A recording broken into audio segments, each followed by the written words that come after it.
All right, so good evening. And welcome back to JPCE, Watchdog News. It's been a while, but we have a really good one this evening. So we're going to talk about rising global tensions, NATO's red lines, Middle East escalations, and Spain's diplomatic divide. So welcome back this evening to JPCE, Watchdog News, where we will dive into the most pressing global developments.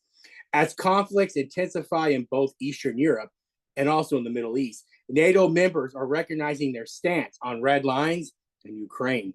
At the same time, Israel and Hezbollah escalate violence to deadly levels. Spain's diplomatic positions further highlight the complexities of international relations, condemning Israel's actions in Lebanon while supporting Ukraine's resistance against Russia. Let us explore these far-reaching implications of these unfolding events as they continue to unfold daily and rapidly. Tonight's episode is brought to us by our Father in Heaven. So the first thing I'm going to talk about, because I'm going to try and go as quick as I can. So we're going to talk about NATO members' call for end to Ukraine, red line. So we're going to talk about the Danish Prime Minister, right? We're going to talk about her, right? And how she has advocated for NATO to drop its red lines concerning the Ukraine conflict. This is huge. Urging the military alliance to permit Kiev to launch long-range missile strikes deep into Russian territory using Western donated weapons. She also criticized public debate over NATO's involvement, stating it benefits Russia. She also argued that restrictions on military support for Ukraine should also be lifted, regardless of Moscow's potential reaction, noting that Russia crossed the most important red line when they invaded Ukraine. Here's some key points from her, though, right? So her call is for aggressive action, right? So the Denmark's prime minister, she advocated for NATO to abandon restrictions on Ukraine, including long-range missile strikes into Russia. Criticism of public debate. She also condemned ongoing discussions about red lines, arguing that they give Russia an advantage. Zelensky's lobbying effort. Ukrainian President Zelensky is seeking approval from the U.S. for long-range strikes and will present a victory plan during a meeting with President Biden. Russia's potential response. Russia, however, has warned that such strikes would escalate the conflict, considering an act of war, and hinted at retaliating measures, including arming Western enemies. That's huge, right? So Denmark's support for Ukraine. Denmark, a NATO founding member, supports Ukraine through F-16 coalition, providing fighter jets and training pilots. Unlike some NATO members, it has not restricted Ukraine from using its donated aircraft for attacks on Russian soil. Russian territory is huge, right? So we're going to watch a video, right? So I'm going to share the screen over, and we're going to watch a video from Justin Trudeau and some of the remarks he's made about Ukraine. So we're going to go over to Facebook for a minute, get on to one of my groups here. All right. So we're going to scroll down to September 14th, right? And we're going to listen to Justin Trudeau because things are definitely kicking off.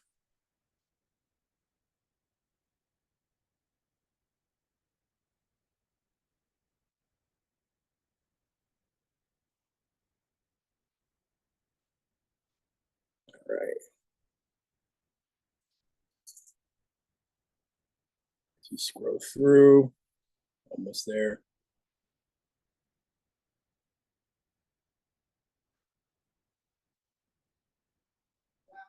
All right, here we go. Let's listen to Justin Trudeau. Ukraine uses long-range missiles deep into Russia. How far into Russia do you think Ukraine should be able to strike? Vladimir Putin is striking regularly in the heart of Ukraine. He's sending missiles and bombs at hospitals, at daycare centers, at families and communities across Ukraine. And it was his choice to invade a neighboring sovereign nation. His choice to start this conflict, and it could be his choice to end it tomorrow. All he has to do is pull back his troops into Russian territory. But he won't do that. He is not just trying to remove any choice that Ukrainians have around where they want their future to go, remove their independence, remove their sovereignty.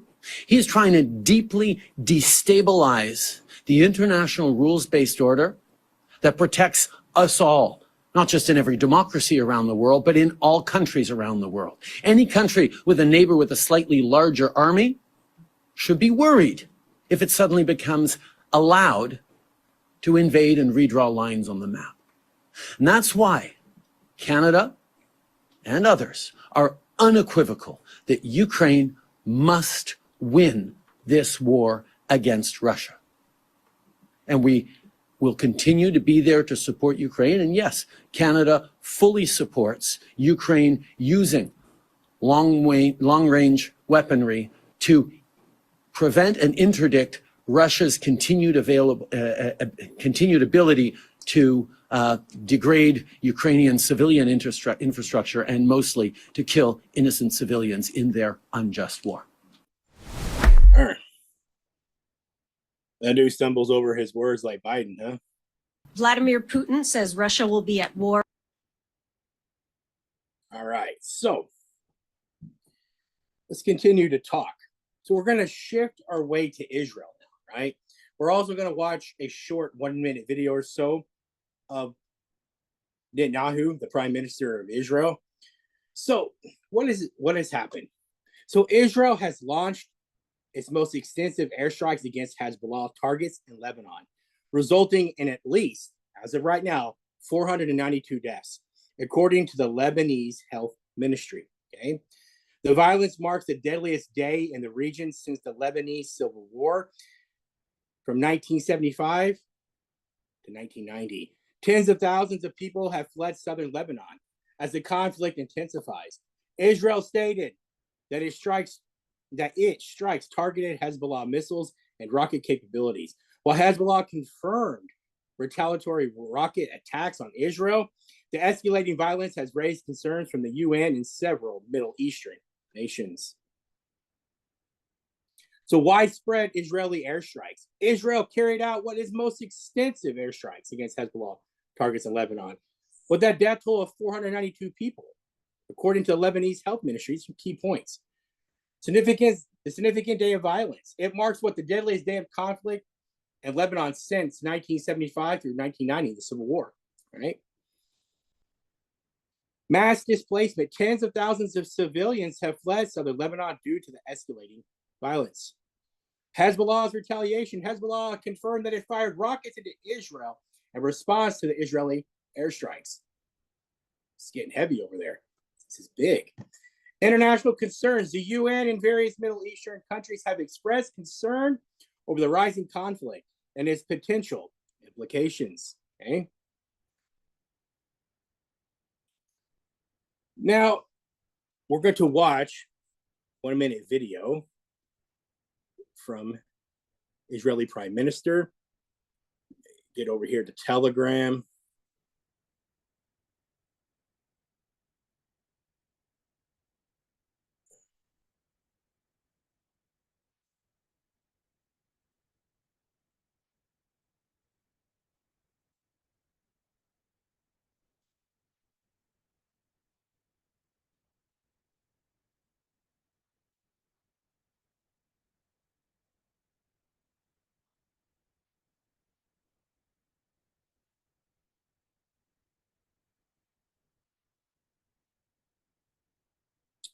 Bear with me here. It's here.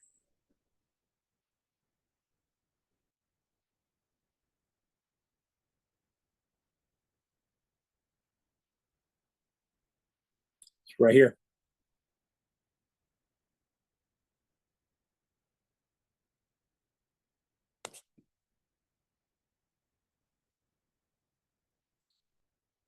There we go.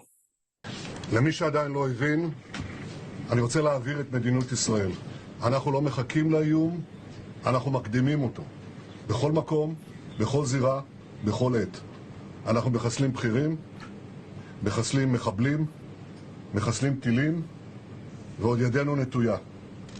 מי שמנסה לפגוע בנו, אנחנו פוגעים בו וביתר שאת.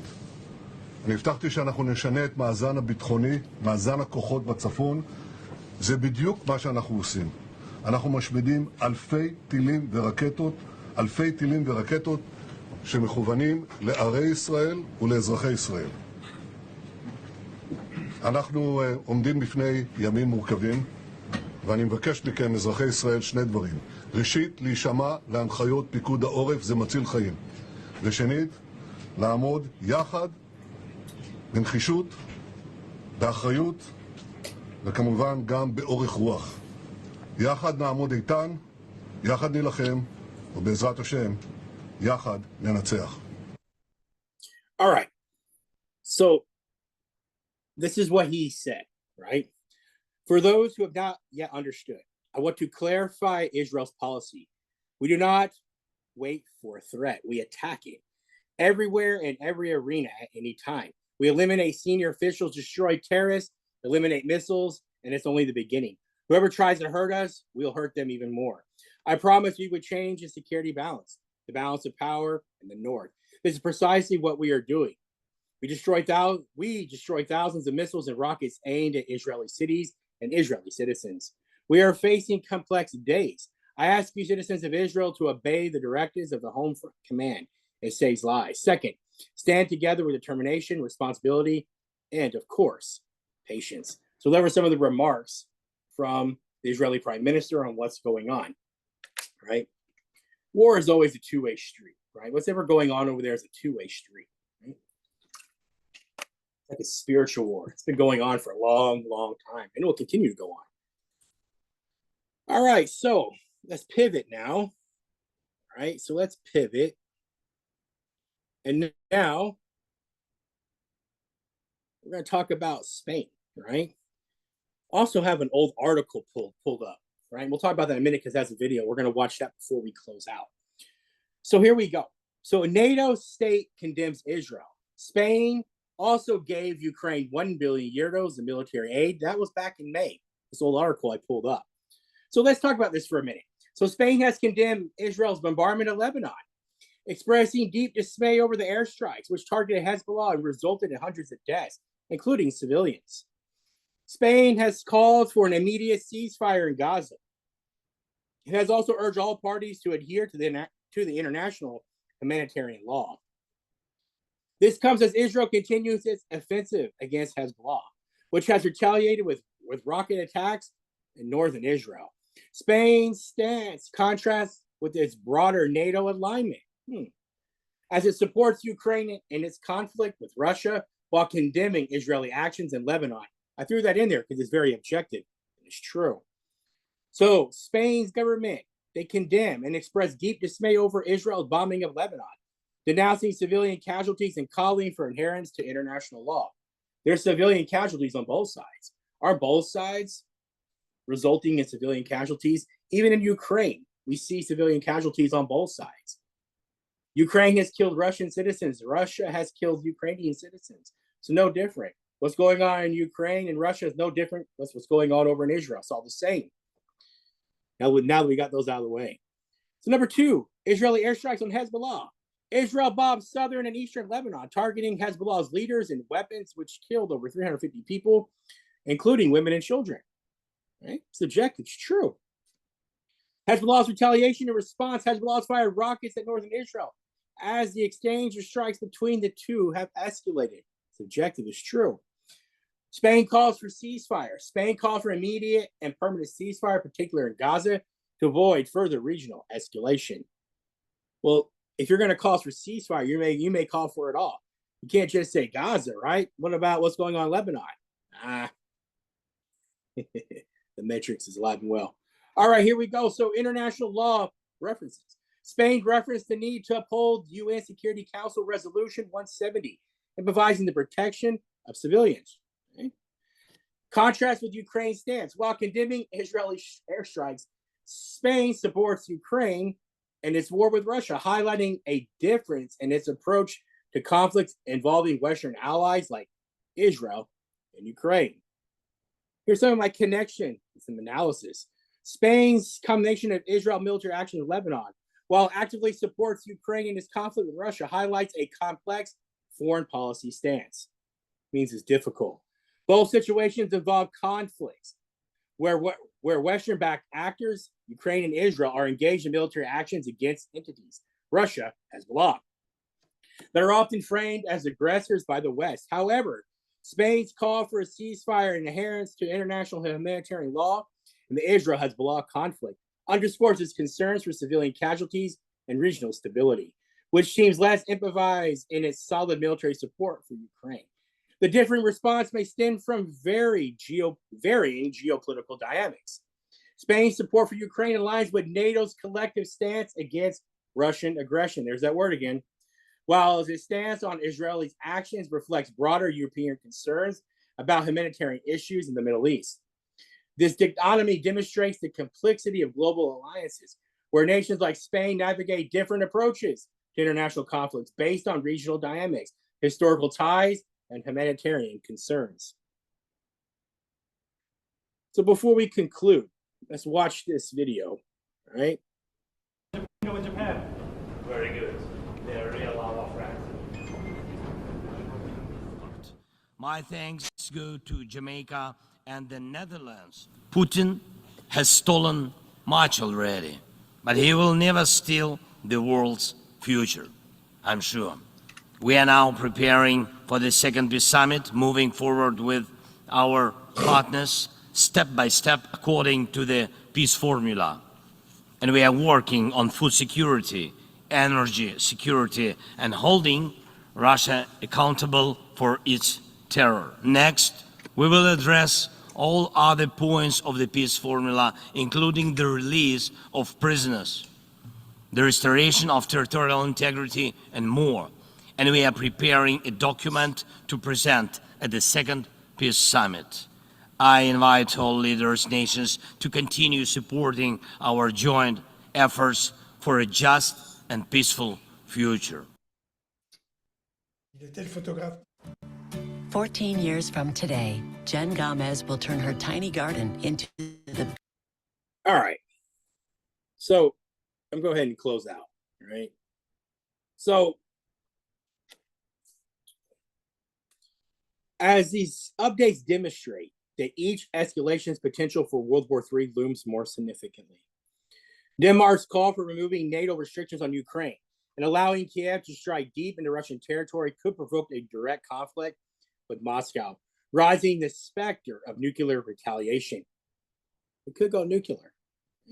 Simultaneously, the intensifying violence between Israel and Hezbollah threatens to engulf the broader Middle East in chaos, drawing in regional and global powers. Spain's contrasting positions backing Ukraine against Russia while condemning Israeli aggression illustrate the deep-seated divisions among NATO members and their allies, further complicating efforts for peace. These developments could spiral into more significant global conflicts, straining international alliances and pushing the world closer to a full-scale war. Keep in mind these terms: Israeli aggression, Russian aggression, right? See that they're like painting this picture, right? Almost dehumanizing both Russia and the Jews. Think about it. War is aggression no matter how you look at it. You have Ukrainian aggression, you have NATO aggression, you have Russian aggression, you have Israeli aggression, you have Hezbollah aggression, you have Hamas aggression, you have Al-Qaeda aggression, Taliban aggression. Everybody has aggression. War is aggression. War simply is hell. The true definition of war, in my opinion, is immoral, right? That's the true definition of war. It's immoral, okay? People do immoral things in war. Okay? But I'm going to close out this evening. I hope you enjoy these uploads, these updates, right? Been kind of busy. I know I haven't done one of these videos in a while. It's kind of busy around here, but thank you all again for following. Hope you enjoyed these updates, right? So always stay alert, right? Always stay alert, stay active, watch your surroundings, right? JPCE, Watchdog News. All right. I love you all so much. Never, ever hold back. May the Lord bless you and keep you. The Lord make his face shine upon you and be merciful to you. The Lord lift up his countenance upon you and give you peace. The Father, Son, Holy Spirit, now and forever. Amen. All right. That's all I have. Hope you guys enjoyed it. Love you all so much. Take a look at my time.